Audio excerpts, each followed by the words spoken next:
அஸ்ஸலாமு அலைக்கும். வணக்கம் மாணவர்கள், பெற்றோர்கள். ஓஎல் முடித்ததன் பிறகு ஏலெவல் ஸ்டார்ட் ஆகிறதுக்காக வேண்டி பாடசாலைகள் தேடுறீங்க. அடுத்த கட்ட நடவடிக்கைகள் என்ன செய்கிறதுன்னு சொல்லி நிறைய பேர் எனக்கு கால் பண்ணுறீங்க. ரைட்.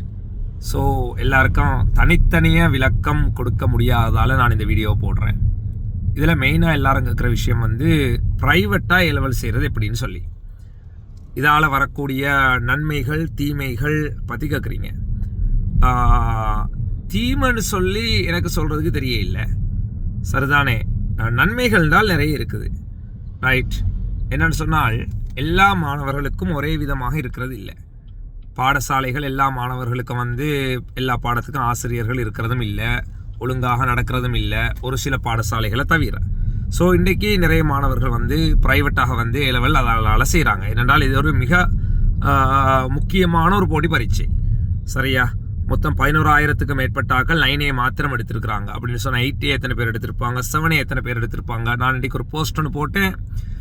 புத்தளத்தில் எங்கள்கிட்ட படித்து புத்தளம் டிஸ்ட்ரிக்டில் தொடர்ச்சியாக அந்த 1வது 2வது 3வது வந்த கடந்த வருடங்களில் இருக்கக்கூடிய மாணவர்கள் 3 பேருமே 8A ரிசல்ட்ஸ் தான் எடுத்திருக்கிறாங்க. ஸோ அப்போ எவ்வளோ பெரிய ஒரு போட்டி ஒன்று இருக்குதுன்னு சொல்லி பாருங்கள். ரைட். ஆகவே இந்த போட்டியில் யார் வேண்டாலும் முன்னே வரலாம், யார் வேண்டாலும் பின்னே போகலாம். இதுக்கு மிக முக்கியமாக ஒரு டெடிகேஷன், ஹார்ட் ஒர்க், நிறைய ஸ்மார்ட் ஒர்க் நிறைய தேவை. அதே மாதிரி இந்த ஏலெவல் படிக்கும் இடங்களை தீர்மானிக்கிறதும் மிக முக்கியம். படிக்கும் விதம், தயார்படுத்தப்படும் விதம் தீர்மானிக்கிறது மிக முக்கியம்.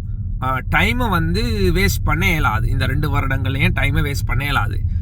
டைமை வேஸ்ட் பண்ண ஆக்கள் முன்னேறது சரியான கஷ்டம். ஏன்னா அவ்வளோ பெரிய போட்டி. கிட்டத்தட்ட முயல் தூங்குற மாதிரி இருக்குது அந்த டைம் வேஸ்ட் பண்ணுறது. நிறைய மாணவர்கள் அதான் செய்கிறது, டைம் வேஸ்ட் பண்ணுறது. ரைட். முயல்கள் தூங்கினா ஆமைகள் முந்திட்டு போகும்.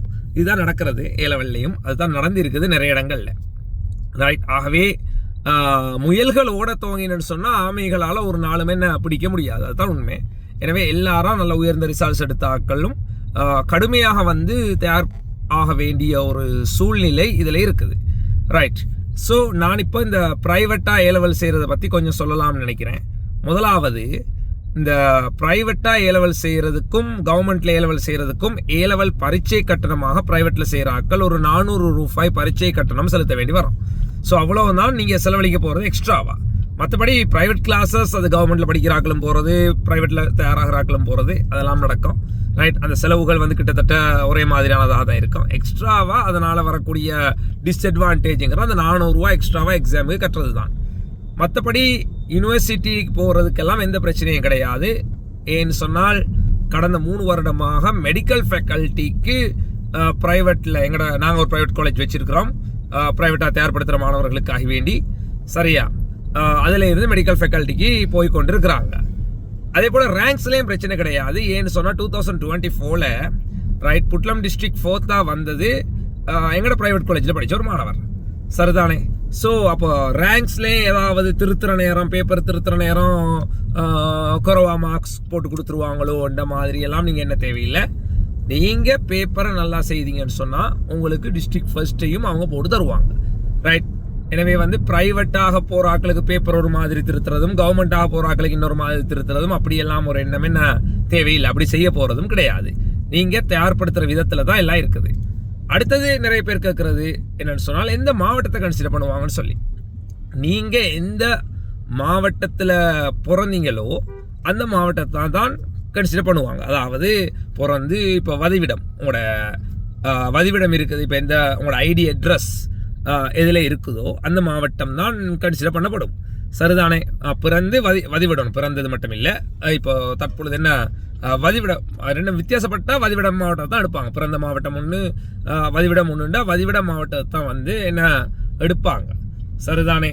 அப்போது உங்களோட இப்போ குறைந்த கட் ஆஃப் மார்க்ஸ் உள்ள மாவட்டங்கள் ப்ரைவேட்டாக செய்கிற மாதிரி நல்லா ஒரு நல்ல தயார்படுத்தக்கூடிய இடங்களில் படித்து கொண்டு ப்ரைவேட்டாக செய்கிறது உண்மையாக நல்லா. கூடிய டிஸ்ட்ரிக்ட் உள்ள மாணவர்களுக்கு ஏதாவது ஸ்கூல்ஸ் கிடைக்குன்னு சொன்னால், குறைஞ்ச டிஸ்ட்ரிக்ட் உள்ள ஸ்கூல்ஸ் கிடைக்குன்னு சொன்னால், நீங்கள் அங்கே ஸ்கூலில் சேர்ந்து போட்டு 1.5 வருஷம் மாதிரி ஒரு 1 இயருக்கு கூட படிச்சிட்டிங்கன்னு சொன்னால் உங்களை ஏ லெவலில் கன்சிடர் பண்ணுவாங்க. அந்த மாவட்டமாக எப்படியோ முழுமையாக படிக்கிற மாதிரி நல்லது. முதலாவது ஷை அந்த மாவட்ட ஸ்கூல்லே செய்கிறது வந்து நல்லது. ரைட், இது தான் பிள்ளைகள் ஐடியா. சரியா? ஸோ இன்ஷா அல்லாஹ் நாங்கள் எப்போ தொடங்குவோம்னு சொல்லி கேட்குறாங்க நிறைய மாணவர்கள். நாங்கள் இன்ஷா அல்லாஹ் ஜூலை மாதம் வந்து ஆரம்பிக்கப்படும். அதுக்குரிய அறிவுறுத்தல்கள் இந்த பேஜில் வந்து உங்களுக்கு என்ன போடப்படும். ஏதாவது டவுட் இருந்தால் நீங்கள் கமெண்ட்ஸில் கேளுங்க, நான் உங்களுக்கு விளக்கப்படுத்துகிறேன்.